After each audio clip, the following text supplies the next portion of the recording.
이번에는 두 번째 질문에 대해서 한번 답변을 드리도록 하겠습니다. 두 번째 질문이 뭐였냐면은 한국이 10년 안에 세계 무기 수출 시장의 1위가 될 수 있을 것인지에 대한 여기에 대한 질문이었습니다.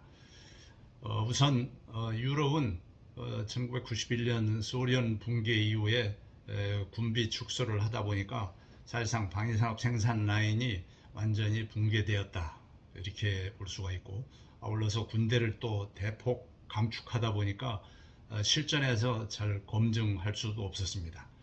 무기는 첨단 성능이 중요한데 실전에서 얼마나 오랫동안 제대로 작동하는지 검증을 해야 되는데, 군사훈련을 거의 안 하다 보니까 이런 사전 검증이 불가능하게 된 상황이다, 이렇게 말씀드릴 수가 있습니다. 그리고 또 소요 자체가 적어서 도입 수량이 적다 보니까 단일 국가에서 개발하는 것보다는 몇 개 국가가 공동으로 개발도 하고 생산하는 이런 방식을 취했는데, 이렇게 하다 보니까 서로 협조하고 하는 과정에서 개발 기간도 길어지고 당연히 생산 단가도 비싸지고 또 부품도 여러 지역에서 나눠서 하다 보니까는 공급도 어렵고 유지 보수 비용도 상대적으로 더 비싸지고 또 적절한 성능 개량을 단계별로 해줘야 되는데 그런 부분도 잘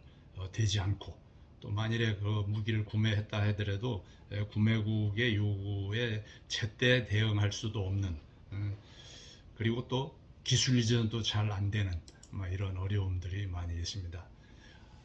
예를 들어서 유로파이터 타이푼의 경우는 1시간 비행시 유지비가 약 1억 2천만 원 정도 들어간다고 하는데, 미국의 이제 최신 F-35 같은 경우에는 1시간에 한 5천만 원 정도 한다니까 상대적으로 너무 비싸다고 볼 수가 있습니다. 그러다 보니까 유럽에서는 무기를 운영하는 게 아니고 비행기 같은 경우 경납고에 그냥 넣어두고 있다, 이렇게 말씀드릴 수가 있습니다.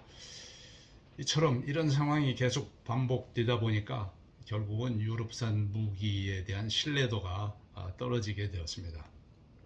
그동안 미제 무기를 구입하기 힘든 중동 국가들이 대부분 이제 이런 유럽산 무기를 구매하였죠. 그런데 최근에 러시아산 에너지 도입이 중단되면서 전기요금이 10배 이상 폭증하는 사태가 벌어지고, 겨울철에 뗄나무를 난로에 떼기 위해서 난로 판매가 폭증하고 있다, 이런 얘기도 들리고, 또 전력이 부족하다 보니까 화장지 생산만해서도 어려운,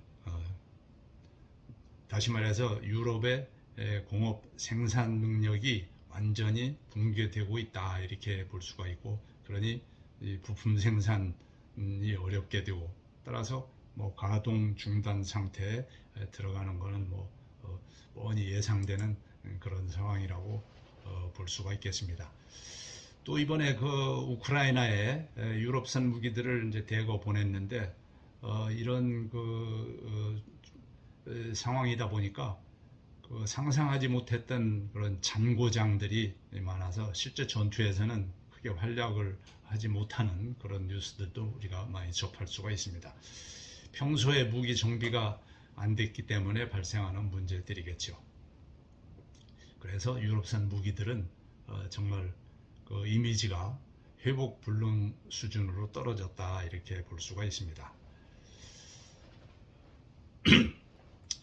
우리나라 같은 경우는 사실 미국 기술을 기반으로 해서 개발되고 생산되고 했지만 사실상 가격상에서 저렴하고 또 기술적으로도 나름 최첨단이기 때문에 앞으로 유럽은 우리 한국에게 이런 무기 시장을 내주지 않겠느냐, 그럴 수밖에 없는 상황이라고 말씀드릴 수가 있습니다. 특히 우리나라 같은 경우에는 여러 가지 이제 장점이 있는데, 예를 들면 기술 이전이라든지 현재 공장을 설립해서 생산 체계를 갖춰준다든지, 또 그들이 구매 비용이 없을 때는 우리가 금융 지원을 해준다든지, 또 실제로 무기를 활용할 수 있는 군사 훈련이라든지 이런 것까지를 원스톱으로 우리가 지원이 가능하지요. 왜냐하면 우리는 무기 백화점으로 알려져 있기 때문에 이런 것들이 이제 가능하고, 부품 공급이 중단된 이런 유럽산 무기들을 우리 한국산이 충분히 대체할 수가 있다, 이렇게 말씀드릴 수가 있습니다. 러시아의 경우를 보면은 이번 전쟁을 통해서 여러 가지 이제 제재를 받다 보니까 최첨단 부품의 이제 수급이 아주 힘들게 되었습니다. 앞으로 최첨단 무기 체계를 개발하기가 더 힘들어질 것으로 보입니다. 또 이 우크라이나 사태로 러시아산 무기를 구매하는 국가들에게 미국이 이제 여러 가지 형태의 이제 제재를 가하고 있고, 앞으로도 계속 그렇게 할 거기 때문에 그동안 러시아산 무기를 구입했던 나라들도 구매를 할 수가 없는 그런 상황으로 몰리게 될 것입니다. 그리고 미국과 관계가 좋지 않기 때문에 미국산 무기 체계를 구매하고 싶어도 구매할 수가 없는 아프리카나 중동의 국가들이 있는데, 이들은 그동안에는 주로 이제 러시아산 무기를 구매를 했는데, 앞서 말씀드린 것처럼 러시아산 무기가 이제 한계에 봉착해 있기 때문에 이들이 가지고 있는 구형 러시아 무기 체계들을 한국산으로 대거 교체하지 않겠느냐, 이렇게 또 예상을 하고 있습니다. 우리 대한민국은 6.25 전쟁을 겪었고, 또 그 후에 불모지에서 경제 개발을 이룩하였고, 또 군사력도 현재와 같이 세계 6위권으로 건설을 했고, 민주화까지를 모두 거의 독자적으로 이룩한 나라입니다. 또 최근에는 4차 산업혁명에 들어가는 여러 가지 기술들을 우리는 다 가지고 있기 때문에 현재 가난한 중동이라든지 아프리카 국가들을 우리가 한국처럼 너희들도 잘 살게 해줄 수 있다 라고 하면은 기존의 러시아라든지 중국과는 차원이 다른 그런 서비스를 제공할 수 있는 그런 또 이점이 있습니다. 우리가 또 중국을 좀 자세히 들여다보면은 한마디로 중국은 저질이다. 그래서 중국의 동맹국들도 사실상 중국의 무기를 구매하는 것을 현재 꺼리고 있습니다. 잘 몰라가지고 중국산 무기를 도입했던 나라들이 후회를 하면서 피눈물을 흘리고 있는데, 아마도 이들이 한국산 무기 구매로 돌아서지 않겠느냐, 이렇게 예상을 하고 있습니다. 그리고 중국산 무기를 구매하게 되면은 중국의 1대1로 정책에 강제로 이제 가입하게 만들기도 하고, 나아가서는 중국의 식민지를 만들려고 하고 있지 않습니까? 그런데 반면 우리 한국산 무기를 사게 되면은 첨단 기술 지원, 또 경제 개발 지원까지 우리가 해주니까 이러한 중국 무기를 구매했던 나라들도 이제는 탈중국을 하면서 한국산 무기들을 대거 구매하게 될 걸로 예상을 하고 있습니다. 또 화교 경제권인 동남아시아 국가들이 한국산 무기를 많이 구매하고 있는데, 최근에는 말레이시아까지도 우리의 FA-50 전투기를 도입하기로 결정을 한 바 있습니다. 왜 이런 현상들이 생겼느냐? 미국을 들여다보면은 1991년도에 이제 소련이 붕괴가 되면서 냉전 체제가 이제 종식됐다고 생각을 하고 너무 안일하게 지내오면서, 사실상 미국도 최첨단 무기 개발을 게을리 해오다 보니까 중국이 이제 급부상하게 된 것이죠.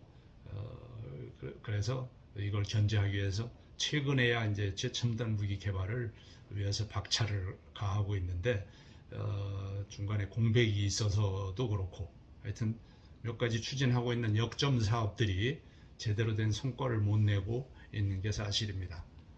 한 척에 5조 원이나 하는 주말 특급 함정, 또는 뭐 연안 전투함, 이런 것들이 모두 아주 실패작으로 지금 알려져 있습니다. 또 국방 예산도 냉전 시절에 비해서 대폭 줄어들게 되다 보니까 방산업체들도 물량이 부족해서 구조조정을 하지 않을 수 없었습니다. 이 과정에서 결국은 대량 생산 능력을 대거 상실하게 된 것이죠. 또 거기에 종사했던 전문 기술자들도 대거 은퇴를 했고, 그러다 보니 기술의 단절이 이제 발생하게 된 것입니다. 또 이런 무기뿐만이 아니고 일반 경제 시스템에서도 마찬가지지만 미국이 전체적으로 중국산 제품을 쓰다 보니까 사실상 그 제조 능력 자체가 많이 상실되었습니다. 무기도 마찬가지죠. 최신 F-35 전투기의 경우 그러다 보니까 한 달에 한두 대 정도 생산을 할 수 있는 정도밖에 역량이 없습니다. 그리고 전차, 장갑차, 미사일 등은 대량 생산이 불가능한 그런 상황입니다. 예를 들어서 F-16 그 최신형 같은 경우에는 한 달에 한 4대 정도 생산을 하고 있는데 지금 주문을 한다면 최소 8년에서 10년을 기다려야 하는데 그때까지 기다려질 수가 있겠습니까? 또 그럼에도 불구하고 가격은 또 너무 비싸기 때문에 경제력이 없는 후진국들이 미국 그 무기를 구입 자체가 불가능하다 이렇게 볼 수가 있는 것입니다. 그래서 그런 가격뿐만이 아니고 사실상 구매했다 하더라도 추후에 부품 조달이 안 돼서 후속 지원이 안 되는 바람에 무기가 사장될 수밖에 없는 그런 상황인 것이죠. 미국의 입장을 보면 이해가 가는 측면도 있습니다. 냉전 시기에는 미국의 이제 주적이 소련이었었는데 소련이 붕괴되고 난 다음에는 이 테러범들이 이제 주적이 되고 최근에는 다시 이제 중국이 부상하면서 중국이 주적이 되다 보니까 국가의 어떤 대전략이 이런 흐름 속에서 오락가락 그렇게 하다 보니까 이 무기의 개발이라든지 생산 역량도 대거 축소 내지 하여튼 좀 우왕좌왕한 그런 상황이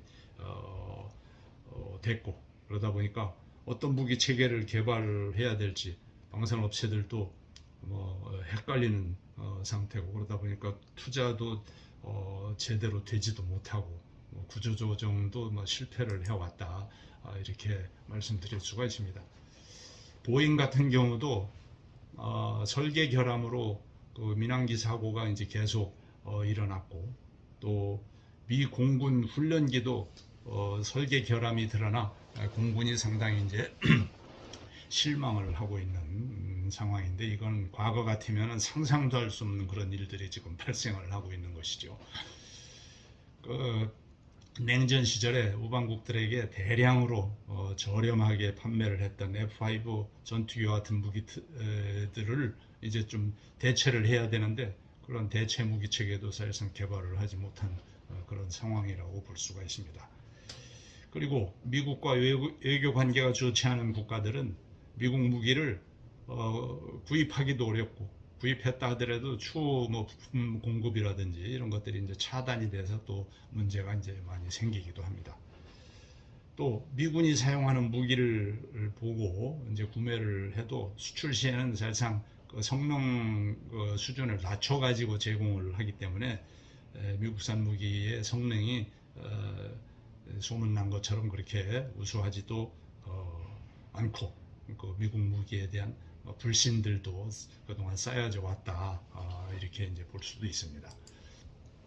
한마디로 요약한다면은 미국산 무기는 그 구매국들이 사고 싶어서 산 것이 아니라 국제 질서 속에서 미국과의 관계 때문에 구매한 나라들이 많은데, 그런 나라들이 앞으로 한국산 무기로 대거 교체하려고 준비하고 있다 이렇게 판단하고 있습니다. 또 저렴한 나토 그 표준 무기를 판매하는 나라, 또 단기간 내에 세량 생산이 가능한 나라, 이 나라는 세계적으로 대한민국이 유일하다고 제가 단언할 수가 있습니다. 또 한국산 무기를 구매하면은 그 4차 산업혁명에 필요한 모든 기술을 그 구매국들에게 우리가 전수를 해주기 때문에 그들은 더 이상 억지로 미국산 무기를 구입할 이유가 없어진 것이죠. 이제 이 대한민국이라는 대안이 생겼다, 이렇게 말씀드릴 수가 있습니다. 아울러서 거기에 들어가는 각종 탄약이라든지 포탄 이런 것들도 우리가 무제한적으로 공급할 수 있기 때문에 더 유리하다고 볼 수가 있습니다. 그동안 미국산 무기를 구매했었던 국가들도 한국산 무기를 구매하려고 준비하고 있고, 심지어 미 공군과 해군도 우리 국산 FA-50 전투기를 대량으로 구매하려고 지금 진행하고 있는 걸로 알려져 있습니다. 그리고 약 한 4,600대가 이제 세계적으로 판매된 F-16의 경우 성능 개량을 하더라도 분명히 이제 한계는 존재한다. 그러나 이제 대체할 후속 기종이 개발이 안 되고, 또 F-35 같은 경우는 잔고장이 많고 1시간 운영비가 약 5천만 원 정도에 달하니까 마음껏 사용할 수도 없는 그런 실정입니다. 따라서 미국도 우리 한국이 개발한 4.5세대 한국형 전투기 KF-21을 구매를 해서 자기네들의 F-16을 대체할 그런 일이 생기지 않겠는가, 그렇게 이제 전망도 해봅니다. 보잉 같은 경우 이미 기업이 파산 위기에 처해 있을 정도이고, 그렇기 때문에 새로운 기종의 개발을 위해서 투자할 여력도 없는 상황이고, 락히드 마틴 같은 경우도 F-35라든지 F-16 최신형을 생산하느라고 지금 신규 기종을 개발한다든지 하는 그런 여력은 없는 걸로 판단이 됩니다. 따라서 전 세계에 팔려 있는 4,600여 대에 달하는 F-16을 우리가 지금 개발하고 있는 KF-21로 모두 교체하는 일도 전혀 불가능한 일은 아니다 라고 저는 보고 있습니다. 스톡홀름 국제평화연구소에서 2017년부터 2021년까지 세계 무기 수출국 순위를 발표를 했는데, 거기에 보면 역시 1위는 미국이 이제 39%를 차지하고, 2위는 러시아로서 19%, 3위는 프랑스로서 11%, 4위는 중국 5%, 5위는 독일 4%, 6위가 이탈리아 3%, 7위가 영국 3%, 우리나라가 8위로 돼 있으면서 현재 그 기간 동안에 약 2.8%의 무기 수출을 차지하고 있는데, 이번에 우리가 폴란드 수출하는 것 등을 포함해서 한국이 이런 방산 수출 물량을 대거 흡수하게 된다면 5년 안에 세계 무기 시장 점유율의 20% 달성하는 것이 굳이 기적 같은 일은 아니지 않겠느냐. 그렇게 되면은 러시아를 제치고 우리가 세계 2위가 되리라고 보고 있습니다. 이런 식으로 나가면 10년 안에는 아마 미국을 제치고 무기 수출 1등도 가능한 상황이다. 이렇게까지 한번 예측해 볼 수가 있겠습니다.